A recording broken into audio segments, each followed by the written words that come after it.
साथियों, बैंक और bank promotion exam के लिए हमारा आज का टॉपिक है balance sheet and working capital, जो कि बहुत ही चलिए शुरू करते हैं। बैलेंस शीट की परिभाषा और महत्व इसमें हम लोग पढ़ेंगे।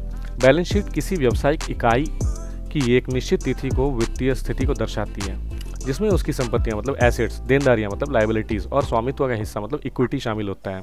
यह एक लेखा समीकरण पर आधारित होती है। क्या है समीकरण? Asset equal to liabilities plus equity assets. ठीक है, assets equal to liabilities plus equity assets. यह व्यवसाय की स्वामित्व पूंजी, लंबी अवधि के ऋण और चालू देनदारियों का संतुलन दिखाती है। बैलेंस शीट के मुख्य घटक क्या क्या है? एसेट्स मतलब संपत्तियां, स्थायी संपत्ति हो सकती है जैसे भूमि हो सकता है, भवन हो सकता है, फर्नीचर हो सकता है। चालू संपत्ति जैसे नगद हो सकता है, स्टॉक हो सकता है, डेटर्स हो सकता है। और अमूर्त संपत्ति मतलब व्यापार संकेत, पेटेंट, है ना। लायबिलिटीज मतलब देयताएं, दीर्घकालिक देनदारियां मतलब लंबी अवधि के ऋण, चालू देनदारियां, वेतन, बकाया, टेम्परेरी ऋण, ये सब उसमें आती हैं लायबिलिटीज में। इक्विटी में क्या आता है? स्वामित्व में शेयर पूंजी, रिजर्व और जमाकर्ताओं का हिस्सा। वर्किंग कैपिटल की अवधारणा। वर्किंग कैपिटल क्या है? वह पूंजी है जो कंपनी के दैनिक कार्यों जैसे कच्चा माल खरीदना, वेतन देना और अन्य खर्चों को पूरा करने के लिए आवश्यक होती है। इसे सरल शब्दों में इस तरह परिभाषित किया जा सकता है: working capital equal to current asset minus current liabilities. मतलब आपका जो भी करंट एसेट है उसमें अगर हम लोग लायबिलिटी को घटा दें तो वो क्या बनता है? Working capital. कंपनियां सकारात्मक वर्किंग कैपिटल चाहती हैं, मतलब पॉजिटिव वर्किंग कैपिटल चाहती हैं, ताकि वे अपनी चालू देनदारियां समय पर चुका सकें। वर्किंग कैपिटल का मूल्यांकन कैसे होता है? Turnover method. पिछले वित्तीय वर्षों के बिक्री या टर्नओवर के आधार पर वर्किंग कैपिटल की गणना।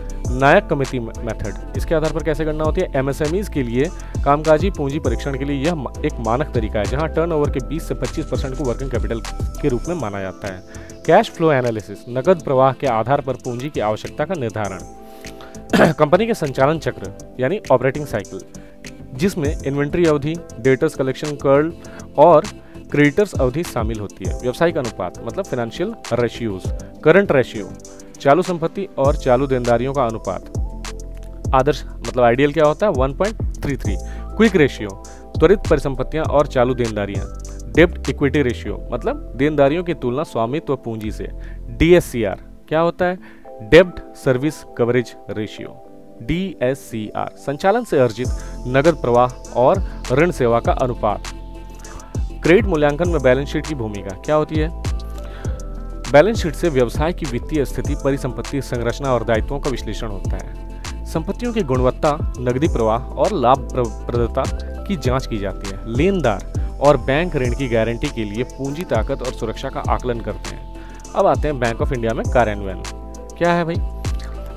वित्तीय विवरण और बैलेंस शीट रेक्टिफिकेशन के अध्ययनों के माध्यम से ऋण स्वीकृति का आधार तैयार किया जाता है। संपत्तियों की निगरानी, प्रमाण पत्र की जांच और डिजिटल प्लेटफॉर्म मतलब ई प्लेटफॉर्म के माध्यम से जानकारी प्रवाह को सुचारू किया जाता है। क्रेडिट विभाग वित्तीय अनुपातों एवं तकनीकी आर्थिक व्यवहार्यता अध्ययनों की रिपोर्ट का अध्ययन करता है। महत्वपूर्ण ऑब्जेक्टिव प्रश्नोत्तर क्या क्या है? बैलेंस शीट क्या दर्शाती है? इसका उत्तर है financial position at a particular date, मतलब एक निश्चित तिथि पर वित्तीय स्थिति। बैलेंस शीट का लेखा समीकरण क्या है? Assets equal to liabilities plus equity. What is the accounting equation of balance sheet? Asset equal to liabilities plus equity. चालू संपत्तियों में क्या शामिल है? नगद, इन्वेंट्री, डेटर्स। दीर्घकालिक देनदारियों का उदाहरण क्या है? बैंक ऋण जो कि लॉन्ग टर्म चलता है। वर्किंग कैपिटल की परिभाषा क्या है? चालू संपत्तियों और चालू देनदारियों का अंतर, इसे हम लोग वर्किंग कैपिटल कहते हैं। सकारात्मक वर्किंग कैपिटल का अर्थ क्या है? चालू संपत्तियां चालू देनदारियों से अधिक, मतलब वो पॉजिटिव माना जाएगा। करंट रेशियो का आदर्श मान क्या है? 1.33। क्विक रेशियो में क्या शामिल नहीं होता? क्विक रेशियो में क्या शामिल नहीं? करंट रेशियो का आदर्श मान क्या है? 1.33। क्विक रेशियो में क्या शामिल नहीं होता? इन्वेंट्री। DSCR से क्या मापा जाता है? ऋण सेवा की क्षमता, डेब्ट सर्विसिंग कैपेसिटी। कंपनी का ऑपरेटिंग चक्र क्या है? इन्वेंट्री से डेटर्स कलेक्शन का समय। बैलेंस शीट से क्या पता चलता है? वित्तीय स्थिरता। टर्नओवर मेथड क्या मापता है? वर्किंग कैपिटल आवश्यकता। कैश फ्लो एनालिसिस क्यों जरूरी है? कैश फ्लो एनालिसिस क्यों जरूरी है? पूंजी की आवश्यकता जानने के लिए। निर्गम शेयर स्वामित्व कहाँ दिखता है? इक्विटी के अंतर्गत, अंडर इक्विटी। बैंक ऋण मूल्यांकन में बैलेंस शीट का क्या महत्व है? संपत्ति और देनदारियों का आकलन। वर्किंग कैपिटल संकट का प्रमुख कारण क्या है? नगद प्रवाह मतलब कैश फ्लो की कमी, कैश फ्लो शॉर्टेज होने से वर्किंग कैपिटल संकट आता है। एनपीए प्रबंधन क्या है? एनपीए मैनेजमेंट क्या होता है? मॉनिटरिंग ऑफ बैड लोन्स, खराब ऋणों की निगरानी। व्यावसायिक अनुपातों में सक्रिय उपयोग क्या है? वित्तीय स्वास्थ्य जांचने के लिए, to check financial health. Balance sheet के अध्ययन में क्या महत्वपूर्ण है? Quality of assets. कौन सी संपत्ति को अमूर्त संपत्ति कहा जाता है? पेटेंट या ट्रेडमार्क को हम लोग कहते हैं इंटेंजिबल एसेट्स, और मूर्त संपत्ति किसको कहते हैं? टेंजिबल एसेट्स को। बैंक के लिए धन उधार देने से पहले क्या देखना जरूरी है? वित्तीय स्थिति, फाइनेंशियल पोजीशन। वर्किंग कैपिटल में नगद की भूमिका क्या है? त्वरित लेन देन लेने के लिए आवश्यक। ऑपरेटिंग चक्र क्यों महत्वपूर्ण है? पूंजी का उचित प्रबंधन के लिए ऑपरेटिंग चक्र महत्वपूर्ण है। बैंक में एडवांस मूल्यांकन कैसे होता है? वित्तीय रिपोर्टों के आधार पर। बैलेंस शीट के कौन से हिस्से से समग्र पूंजी संरचना का पता चलता है? इक्विटी और देनदारियां। संपत्ति मूल्यांकन में कौन सी तकनीक की प्रयोग होती है? कागजी और भौतिक सत्यापन मतलब document and physical verification. Bank ऋण पुनर्भुगतान क्षमता कैसे जांची जाती है? नकदी प्रवाह के विश्लेषण के द्वारा। How loan repayment capacity check through cash flow analysis. Bank के ऋण निर्णय में वित्तीय अनुपात कितनी मदद करते हैं? निर्णय प्रक्रिया में महत्वपूर्ण। Financial ratios help in loan decision, crucial in decision making. न्यूनतम वर्किंग कैपिटल आवश्यकताएं किस आधार पर निर्धारित होती हैं? उद्योग और टर्नओवर, इंडस्ट्री एंड टर्नओवर। क्या ऋण रिकवरी में वर्किंग कैपिटल का योगदान होता है? हाँ जी, बिल्कुल होता है। प्रोजेक्ट रिपोर्ट में बैलेंस शीट की क्या भूमिका? वित्तीय स्थिरता दर्शाना, शो फाइनेंशियल स्टेबिलिटी। वित्तीय अनुपातों में करंट रेशियो क्या बताता है? वर्तमान देनदारियां चुकाने की क्षमता मतलब एबिलिटी टू पे करंट लायबिलिटीज।